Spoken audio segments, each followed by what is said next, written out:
Warahmatullahi wabarakatuh. Saudara hadirin yang saya muliakan, ziarah kubur bukan saja boleh, malah dianjurkan oleh Nabi.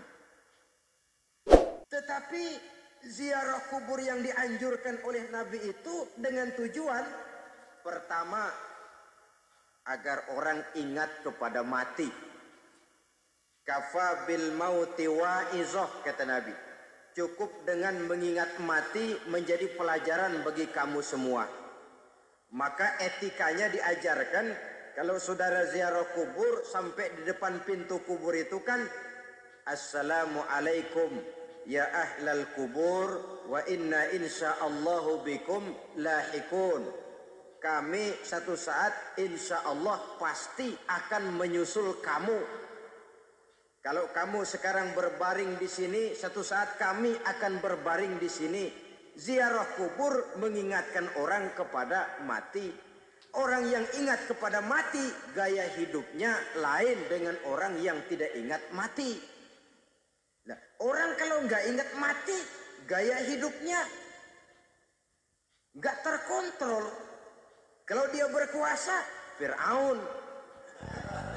Itu nggak ingat mati. Kalau dia kaya, korun.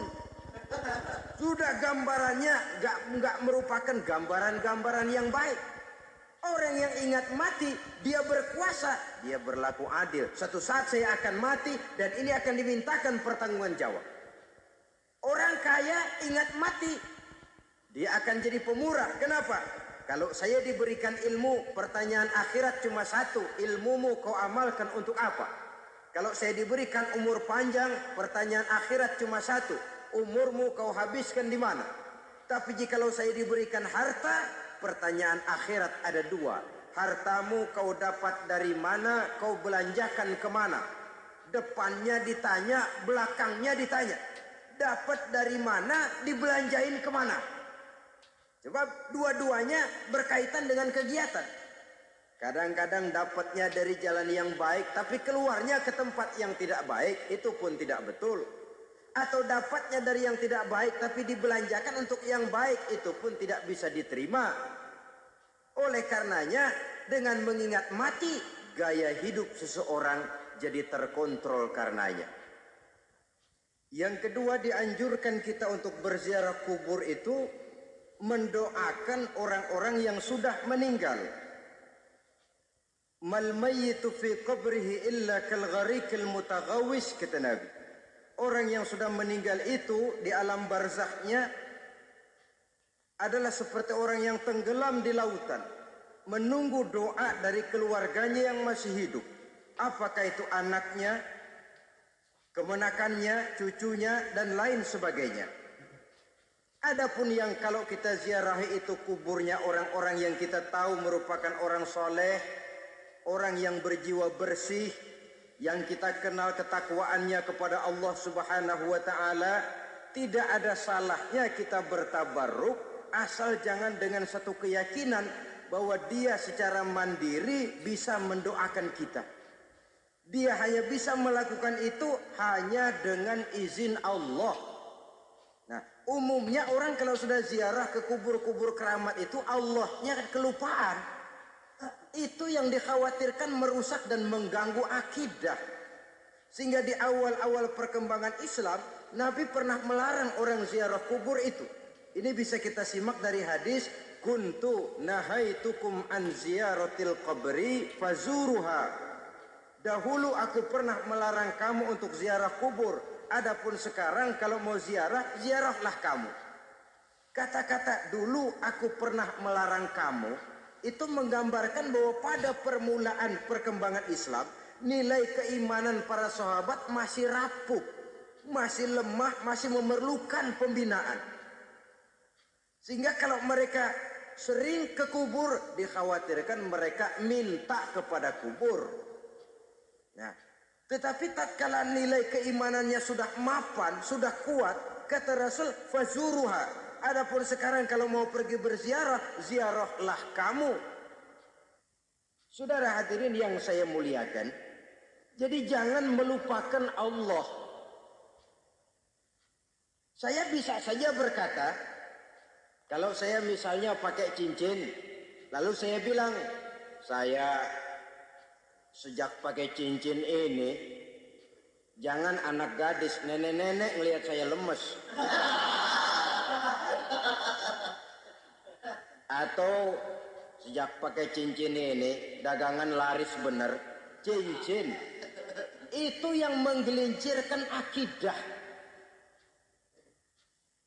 Untuk tidak tergelincir, orang harus tidak melupakan Allah. Dia bisa berkata, alhamdulillah, Allah memberikan keistimewaan kepada batu cincin saya. Batu cincinnya tidak apa-apa, Allah yang memberikan keistimewaan.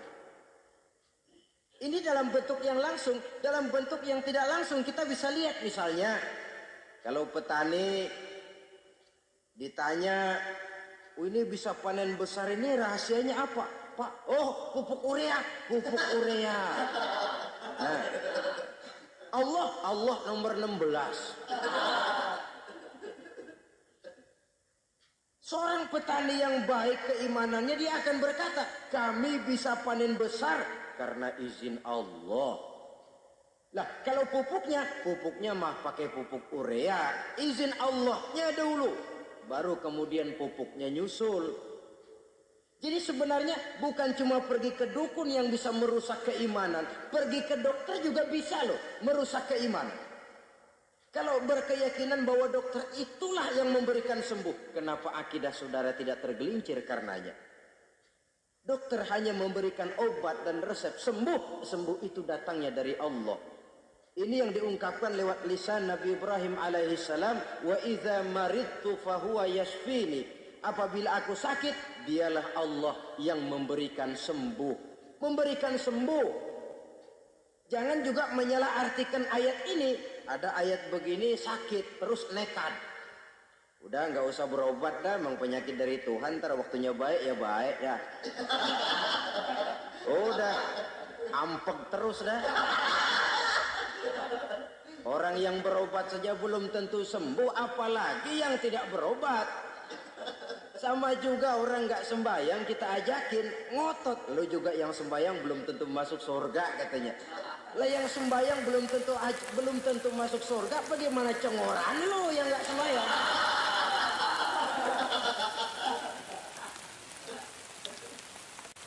Saudara hadirin yang saya muliakan, kaum muslimin yang berbahagia. Jadi dengan demikian, maka jangan menghilangkan Allah. Kita, ajaran pokok dalam Islam adalah ajaran tentang tauhid. Nah, tauhid ini menyangkut mengesahkan Allah, baik di dalam zatnya, baik di dalam sifatnya, baik di dalam perbuatannya, baik di dalam beribadah kepadanya. Tauhid dalam ibadah itu ada. Tauhid dalam zat artinya zat Allah itu tidak tersusun, tidak terdiri dari bagian-bagian yang bisa dipecah-pecah. Ya seperti kita ini kan ada kepala, ada kaki, ada tangan. Allah tidak tersusun zatnya dari bagian-bagian. Esa zatnya tidak bisa dibagi-bagi. Esa sifatnya artinya Allah itu sifatnya tidak pernah berubah.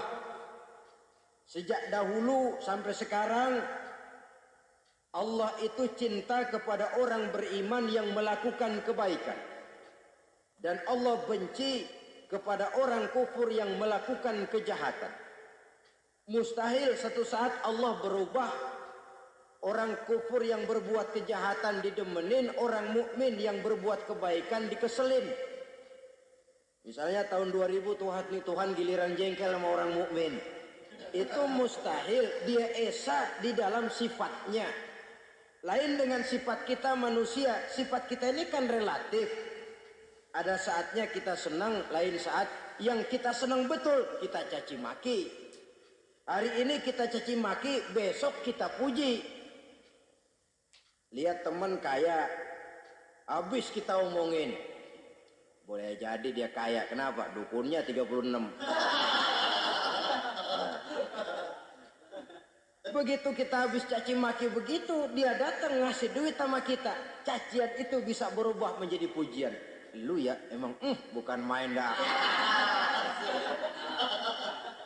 Sifat kita itu relatif, bisa terpengaruh oleh situasi dan kondisi.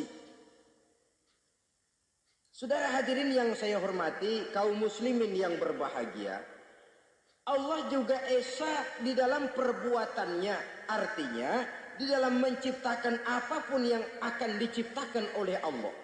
Di dalam melakukan apapun yang akan dilakukan oleh Allah, tidak terikat kepada faktor lain. Tidak memerlukan bantuan lain. Dia adalah mutlak. Nah, kemudian kita mengesahkan Allah dalam zatnya, mengesahkan Allah dalam sifatnya, mengesahkan Allah dalam perbuatannya. Belum tentu berarti kita mengesahkan Allah dalam ibadahnya. Sebab banyak orang yang yakin betul Allah itu esa, teguh dengan pendiriannya. Tuhan lu siapa? Allah. Allah bagaimana? Esa. Gimana kalau 2? Kagak. 3? Enggak. Mantap. Soal tahlil paten. Tapi dalam ibadah kadang-kadang dia tidak mentauhidkan Allah. Ini makna wa ma umiru illa liya'budullaha mukhlisin. Kami tidak memerintahkan kepadamu kecuali untuk beribadah kepadaku, kata Allah, dengan ikhlas. Beribadah kepada Allah dengan ikhlas itu artinya apa? Beribadah hanya untuk Allah saja. Nah, kalau hanya untuk Allah saja, lalu kita minta berdoa di depan kuburan orang yang soleh, apa syirik? Tidak syirik. Kalau kita berkeyakinan bahwa orang tempat kita memanjatkan doa itu hanya bisa mendoakan kita dengan izin Allah. Dia sendiri tidak punya kekuasaan apa-apa. Tanpa izin Allah, dia tidak bisa berbuat apa-apa. Itu tidak menyebabkan orang menjadi syirik. Sama saja dengan kalau saya berkata tadi, alhamdulillah Allah telah memberikan keistimewaan kepada batu cincin saya. Apa salahnya Allah memberikan keistimewaan kepada benda-benda mati? Allah memberikan keistimewaan kepada Hajar Aswad, benda mati. Allah memberikan keistimewaan kepada Masjidil Haram, benda mati. Allah memberikan keistimewaan kepada Ka'bah, benda mati. Orang tawaf keliling Ka'bah, sembahyang di Masjidil Haram, sujud menghadap kepada Ka'bah. Apakah jadi syirik? Tidak. Kita tidak menyembah Ka'bahnya, kita menyembah yang punya Ka'bah itu. Nah, di sini kita lihat bahwa fungsi Ka'bah hanya merupakan wasilah. Tapi kalau Allahnya kita hilangkan, jadilah kita penyembah batu. Hanya saja batu itu berbentuk 4 bernama Ka'bah. Sa'i, orang yang melaksanakan haji, lari-lari antara Safa dan Marwah, amalan apa itu? Seakan-akan kita menghormati bukit-bukit, gunung-gunung. Tapi bukan itu yang kita tuju dalam pelaksanaan sa'i itu. Yang kita tuju adalah ini perintah Allah. Allahnya yang diutamakan. Maka hal semacam ini tidak menyebabkan orang menjadi syirik dan tergelincir dari tauhid. Tapi kalau ziarah kubur dengan niat cari buntutan, cari nomor yang cocok, ini niatnya saja sudah salah. Nah, kalau berangkat dengan niat yang salah, sampai di sana saya yakin, seyakin-yakinnya amalannya pasti salah. Lah, kubur yang diziarahin bukan kubur orang soleh. Ya mana ada orang soleh ngasih kode buntut. Ada juga orang salah, bukan orang soleh itu. Kadang-kadang dia nggak tahu kuburan siapa, nongkrong aja di situ.